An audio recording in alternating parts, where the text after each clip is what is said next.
2. 적이라는 환상.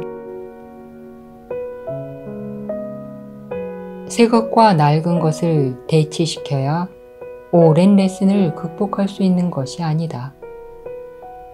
진리를 알기 위해 오랜 레슨을 격파해야 하는 것도 아니고 그 레슨에 맞서 싸워야 진리의 매력에 무릎을 꿇게 되는 것도 아니다. 새 것을 들여오려고 준비해야 할 싸움도 없고 소비할 시간도 없으며 세워야 할 계획도 없다. 물론 진리에 맞서 벌이는 오랜 전쟁은 있지만 진리는 그에 반응하지 않는다. 이런 전쟁에서 너는 단지 너 자신만 해칠 수 있지 않겠는가? 너에게는 진실로 적이 없다. 내가 과연 꿈의 공격을 받을 수 있겠는가? 너와 너의 정체의 진리 사이에 서 있는 듯한 것을 다시 잘 살펴보자. 그것을 포기하는 데는 단계가 있다. 첫 번째 단계는 내가 내리는 결정이다. 그러나 그 다음에는 진리가 너에게 주어진다. 너는 진리를 확립하려고 한다. 어떤 것에 대해 결정을 내려야 한다고 생각할 때마다 너는 내가 원하는 두 가지 선택 대상을 마련한다. 둘 중 어느 것도 참이 아니며 그 둘은 서로 다르지도 않다. 하지만 너는 먼저 두 가지 선택 대상을 전부 잘 살펴본 다음에야 그 둘을 지나서 정말로 다른 선택 대상인 유일한 대안을 볼 수 있다. 하지만 두 선택 대상을 볼 때는 내가 이 유일한 대안을 보지 않기 위해 만든 꿈속에서 보아서는 안 된다. 너는 그 둘 사이에서 선택하려 하지만 둘 다 진정한 선택 대안이 아니며 단지 선택이 자유라는 환상만을 준다. 어느 쪽을 택하든 결과는 하나일 것이기 때문이다. 따라서 그것은 실제로 전혀 선택이 아니다. 이끄는 자와 따르는 자는 서로 다른 역할로 나타나며 각 역할에는 내가 잃고 싶어 하지 않는 이점이 있는 듯하다. 따라서 그 역할들을 융합시키면 만족과 평화를 얻을 희망이 있는 듯이 보인다. 너는 자신이 이 두 역할로 나뉘어 그 사이에서 영원히 갈라져 있다고 본다. 그리고 너의 모든 친구나 적은 내가 이로부터 벗어나도록 돕는 수단이 된다. 어쩌면 너는 그것을 사랑이라고 부를 것이다. 어쩌면 너는 그것을 마침내 정당화된 살인이라고 생각할 것이다. 너는 스스로 이끄는 자의 역할을 하고 싶을 때는 내가 그 역할을 맡긴 자를 증오한다. 그리고 따르는 자가 되고 싶어 이끄는 자의 역할을 주어버리려고 할 때는 그가 그 역할을 떠맡지 않는다고 증오한다. 너는 내 형제를 바로 이런 목적을 위한 자로 만들어 놓았고 그의 목적은 바로 이것이라고 생각하도록 배웠다. 그가 그 목적에 기여하지 않는다면 그는 내가 준 기능을 이행하지 않은 것이다. 따라서 그는 아무런 목적도 없고 너에게 아무런 쓸모도 없으므로 죽어 마땅하다. 그렇다면 그는 어떠한가? 그는 너에게 무엇을 원하는가? 내가 그에게 원하는 것 외에 그가 무엇을 원할 수 있겠는가? 바로 여기에 죽음만큼이나 확실하게 생명도 있다. 너는 내가 선택하는 것을 형제를 위해서도 선택하기 때문이다. 너는 형제에게 두 가지 요청을 하고 형제도 너에게 마찬가지로 요청한다. 이 둘로부터는 완전히 다른 결과가 나오며 따라서 진정한 선택은 이 둘 사이에서 이루어진다. 그가 너에게 이끄는 자인지 따르는 자인지는 중요하지 않다. 그럴 때 너는 이미 죽음을 선택한 것이기 때문이다. 그러나 그가 너에게 죽음을 요청하는지, 생명을 요청하는지, 증오를 요청하는지, 용서와 도움을 요청하는지에 따라 그 결과는 달라진다.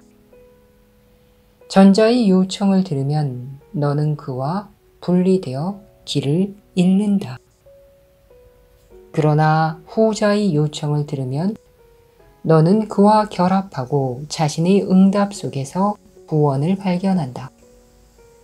내가 형제 안에서 듣는 음성은 너 자신의 음성일 뿐이다. 그가 너에게 무엇을 요청하는가? 잘 들어라. 그는 너에게 오게 될 바로 그것을 요청하고 있는 것이기 때문이다.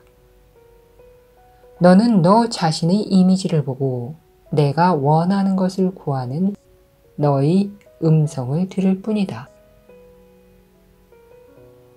응답하기 전에 잠시 멈춰 다음에 대해 생각해 보라. 내가 형제에게 주는 응답은 내가 요청하는 응답이다. 내가 그에 대해 배우는 것은 나 자신에 대해 배우는 것이다. 그런 다음 한순간 기다리며 고요해져서 우리가 들었다고 생각한 모든 것을 잊고 우리가 얼마나 모르는지 기억하자. 이 형제는 우리를 이끌지도 따르지도 않으며 단지 우리 곁에서 같은 길을 걸어갈 뿐이다.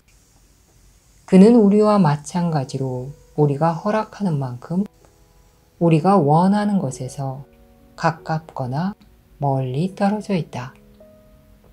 우리는 그가 우리와 함께 얻지 않는 것은 얻지 못하며 그가 앞으로 나아가지 않으면 후퇴할 것이다. 분노가 아닌 사랑으로 그의 손을 잡아라. 너는 그의 발전에서 자신의 발전을 확신하기 때문이다. 내가 그를 곁에 안전하게 데리고 있지 않는 한 우리는 각자의 길을 걸어갈 것이다. 그가 하느님의 사랑 안에서 너와 동등한 자이기 때문에 너는 모든 겉모습에서 구원될 것이다. 그리고 너를 부르는 그리스도에게 응답할 것이다. 고요해져서 경청하라. 오래된 생각은 생각하지 말라. 너를 부르는 하느님의 아들에 대해 배운 우물한 레슨은 잊어라. 그리스도는 모든 일을 똑같이 부드럽게 부르며 이끄는 자도 따르는 자도 보지 않고 그들 모두에게 주어지는 단 하나의 응답만 듣는다. 그리스도는 한 음성만 듣기에 하느님이 그를 유일한 아들로 명하실 때 하느님께 드린 응답과 다른 응답은 들을 수 없다. 한순간 아주 고요히 있어라. 전에 배운 생각을 전부 내려놓고 와서 내가 만든 이미지를 전부 치워버려라. 내가 반대하거나 없애려고 하지 않아도 낡은 것은 새 것 앞에서 사라질 것이다. 내가 소중히 여기고 보살펴줘야 한다고 생각한 것에 대한 공격은 없을 것이다. 결코 부른 적이 없는 부름을 들으려는 너의 소망에 대한 맹비난도 없을 것이다. 내가 잠잠히 귀 기울이며 진정으로 원하는 것에 대한 진리를 배우러 오는 이 거룩한 곳에서 그 무엇도 너를 해치지 않을 것이다. 그 이상의 어떤 것을 배우라는 요청도 없을 것이다. 그러나 내가 그것을 듣게 되면 너는 단지 내가 원치 않았고 결코 참이 아니었던 생각을 내려놓고 오기만 하면 된다는 것을 이해할 것이다. 내 형제의 모든 겉모습을 용서하라. 그것은 내 안의 죄 많음에 대해 너 자신에게 가르친 오랜 레슨일 뿐이다. 자비를 베풀어 달라는 형제의 부름을 들어라. 형제 자신과 너의 정체에 대해 지닌 모든 두려운 이미지에서 해방시켜 달라는 부름을 들어라. 그는 너와 함께 걷는 것을 두려워하면서 어쩌면 조금 뒤나 조금 앞에서 걷는 것이 더 안전할 것이라고 생각한다. 만약 너도 똑같이 생각해서 형제가 한 걸음 물러날 때만 앞으로 나아가고 그가 앞서가려 할 때는 뒤로 물러난다면 과연 전진할 수 있겠는가? 그럼으로써 너는 여정의 목표를 잊기 때문이다. 여정의 목표는 다만 내 형제와 함께 걷겠다고 결정하는 것이다. 그러니 둘 중 어느 누구도 이끌거나 따르지 않는다. 이와 같이 여정은 너 혼자 가는 길이 아니라 함께 가는 길이다. 이런 선택을 함으로써 배움의 결과가 달라지니 너희 둘에게 그리스도가 다시 태어났기 때문이다. 내가 너희 위대한 동반자가 누구인지, 그가 무엇을 요청하고 있는지에 대해 지닌 옛 아이디어 없이 보낸 한순간은 이것이 일어나도록 하기에 충분할 것이다. 너는 그의 목적이 너의 목적과 똑같음을 지각할 것이다. 그는 내가 원하는 것을 요청하고 너와 같은 것을 필요로 한다. 그것은 어쩌면 그에게 다른 형식을 취하겠지만 너는 형식에 응답하는 것이 아니다. 내 형제가 요청하고 내가 받으니 너희는 서로를 형제애로 사랑하고 있음을 배운다는 단 하나의 목적만 가지고 왔기 때문이다. 그가 너희 형제이기에 너를 닮았듯이 그의 아버지도 너희 아버지와 같은 분일 수밖에 없다. 함께라면 너희는 공동의 유산을 기억하고 받아들이게 된다. 홀로라면 그 유산은 두 사람 모두에게 거절된다. 내가 여전히 이끌거나 따르겠다고 고집하는 동안에는 곁에 아무도 없이 홀로 걷는다고 생각할 게 뻔하지 않은가?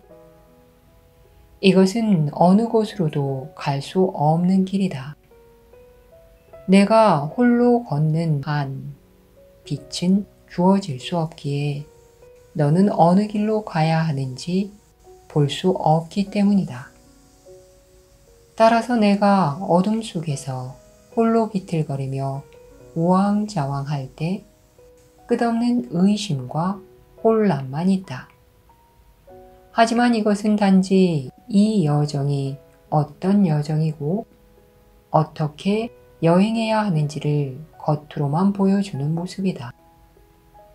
내 곁에는 내가 가야 할 길을 확신하며 모든 발걸음을 내디딜 수 있도록 등불을 앞에서 비춰주는 성령이 있기 때문이다.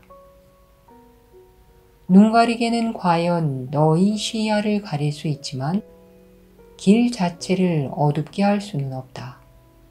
그리고 너와 함께 여행하는 성령은 정녕 빛을 가졌다.